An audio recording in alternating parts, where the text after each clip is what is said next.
अस्सलाम वालेकुम व्यूअर्स, उम्मीद है खैर और आफियत से होंगे। नए टॉपिक के साथ हाजिर हैं इंशाल्लाह। हमारा ये लास्ट टॉपिक है। सवाल ये क्या टॉपिक बोल रहा है आपको, बोल रहा है individual difference between the students and children with special needs. बोल रहा है इन डिफरेंट बिटवीन्स करना है आप, यानी कि इंडिविजुअल डिफरेंस को मद्देनजर रखते हुए आपको डिफ्रेंशिएट करना है स्टूडेंट और चिल्ड्रन के अंदर उनकी स्पेशल नीड्स क्या है। तो सबसे पहले हम ये देखते हैं कि इंडिविजुअल डिफरेंस होता क्या है, देन फिर उसको आके हम क्या करते हैं, इसको डिफ्रेंशिएट करते हैं। तो हमारे पास टॉपिक आया है इंडिविजुअल डिफरेंस।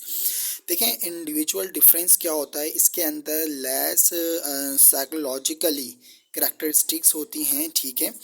और लेस मिसाल के तौर पर एक कोई बच्चा है हमारे पास, उसके अंदर क्या है, साइकोलॉजिकल करैक्टरिस्टिक्स उसकी लेस हैं, कम हैं। अब वो साइकोलॉजिकल करैक्टरिस्टिक्स क्या होंगी, सेल्फ स्टीम हो सकती है, कॉग्निटिव डेवलपमेंट हो सकती है। अगर कोई बच्चा है उसके अंदर ये दो चीज़ें में क्या आ रही हैं, कमी आ रही है as compare to an other person, यानी कि एक बच्चा ये रहा दूसरा बच्चा ये रहा, इन दोनों बच्चों में से किसी एक बच्चे में इन दोनों की कमी आ रही है, साइकोलॉजिकल करैक्टरिस्टिक्स की कमी आ रही है। तो जब मैं इन दोनों को कंपेयर कराऊंगा तो इस प्रोसेस को कहते हैं इंडिविजुअल डिफरेंस, यानी कि less psychological characteristics that distinguish one person from another.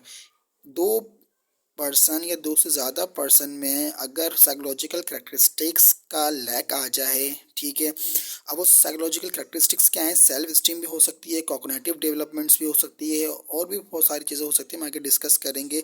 Different backgrounds हो सकते हैं, socio economical activities characters factors हो सकते हैं। अगर उनमें कोई फ़र्क आ रहा है, ठीक है, तो उसको इंडिविजुअल डिफरेंस कहते हैं। अब आगे हम की तरफ मूव करते हैं। तो अब हम आते हैं अपने टाइप्स के ऊपर ना, टाइप्स ऑफ इंडिविजुअल डिफरेंस। पहली टाइप्स हमारे पास जो आती है, एवरेज इंटेलिजेंसी आती है, स्पेशल नीड्स एबिलिटीज़ आती हैं, ठीक है जी। यानी कि स्पेशल नीड्स हैं, डिफरेंट बैकग्राउंड्स हैं, ठीक है, और एलेक्ट्रिटी इन लर्निंग आती है हमारे पास। अच्छा, अब जो हमारे पास सवाल आया था वो क्या आया था, सवाल को देखते हैं। बोल रहे हैं कि individual difference between students and children with special needs. Individual difference तो हमने पढ़ लिया, ठीक है। किसी भी बच्चे के अंदर, ठीक है, लेस साइकोलॉजिकल करैक्टरिस्टिक्स आ जाएं अगर हम कंपेयर कर रहे हैं तो उसको इंडिविजुअल डिफरेंस कहते हैं। अब बोल रहा है कि भाई आप मुझे बताएं कि स्टूडेंट्स और चिल्ड्रंस के अंदर इनकी स्पेशल नीड्स क्या हैं। तो हम डिस्कस करने जा रहे हैं। देखें, अगर हम चिल्ड्रन की बात करते हैं, चिल्ड्रन के अंदर जो है वो क्या चीज़ आती है, अगर हम बात करते हैं स्पेशल नीड्स की, तो उसके अंदर हम ये कह सकते हैं मेंटली प्रॉब्लम आ सकती है, पर्सनैलिटी प्रॉब्लम आ सकती है, मोटर एबिलिटीज़ आ सकती हैं, फिजिकल आ सकती है, मेंटली आ सकती है, उसकी बैकग्राउंड में प्रॉब्लम्स आ सकती है, ठीक है जी। फैमिलीज़ में, कल्चर में, इमोशनल में, और उसकी जो है मोलैरिटी के अंदर, अंडरस्टैंडिंग के अंदर, कॉन्क्रीट के अंदर, ये सारी जो प्रॉब्लम्स हैं ये हम बोलते हैं चिल्ड्रन के अंदर आ सकती हैं। हमने भी यहाँ पे देखा कि चिल्ड्रन के अंदर स्पेशल नीड्स की जो कमी होगी वो क्या क्या हो सकती है। हमने देखा मेंटल है, फिजिकल है, मोटर एबिलिटी है, और इसके अलावा स्पेशलाइजेशंस हैं, फैमिली मसला है, फैमिली के इश्यूज़ हैं, कम्युनिटीज़ हैं, कल्चर है, इमोशंस हैं, मिलैरिटी है, कंक्रीट अंडरस्टैंडिंग है, ठीक है जी। अब सवाल बोल रहा था कि स्टूडेंट्स के भी बताएं और इंडिविजुअल डिफरेंस, और आप बताएं स्टूडेंट्स चिल्ड्रन के और स्टूडेंट्स के। अब हम स्टूडेंट्स की तरफ जा रहे हैं। स्टूडेंट्स के अंदर कौन कौन से जो है वो हमारे पास इंडिविजुअल डिफरेंस होते हैं, ठीक है। तो पहला हमारे पास आता है डिलीजिया। डिलीजिया का मतलब होता है वो बच्चे जिनको रीडिंग करने में परेशानी हो, उसको डिलीजिया कहते हैं। फिर उसके बाद आता है डिली कैलकुलिया सेल्सुलस, डियलिस सेल्सुलिया।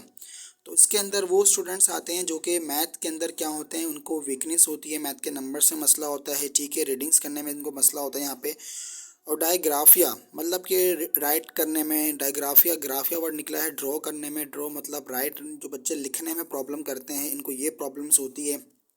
और इसके अंदर क्या होता है, डायपैरसिया, इसके अंदर कोऑर्डिनेशंस का मसला होता है। इसका मतलब ये है कि movement of mind and body, यानी कि इसके अंदर जो आपका माइंड और बॉडी एक साथ पैरेलल मूव नहीं करते। अब मिसाल के तौर पर माइंड कह रहा है कि हाथ को मूव करना है पर आपका हाथ मूव नहीं हो रहा होता, तो ये इस किस्म की जो प्रॉब्लम्स होती है स्टूडेंट में, इसको डायफेरिया कहते हैं। और लास्ट हमारे पास जो आता है डायफेजिया, इसको लैंग्वेज प्रॉब्लम्स होती है, कम्युनिकेशन का मसला होता है, यानी कि ये बोल नहीं पा रहा होता है, काफ़ी अटक अटक के बोल रहा होता है, यानी कि लैंग्वेज प्रॉब्लम्स होती हैं। तो ये सवाल इस तरह हम आ सकता है। इंडिविजुअल डिफरेंस को हमने देखा, उसके बाद हमने देखा कि जो स्पेशल नीड्स होती हैं स्टूडेंट की वो कौन कौन सी हैं, और एक स्टूडेंट की स्पेशल नीड्स कौन कौन सी है वो हमने यहाँ पे डिस्कस करी। उम्मीद है ये वीडियो आपको पसंद आई होगी। इंशाल्लाह नेक्स्ट वीडियो के साथ हाजिर करते हैं नए टॉपिक के साथ। अपना ख्याल रखिएगा। अस्सलाम वालेकुम।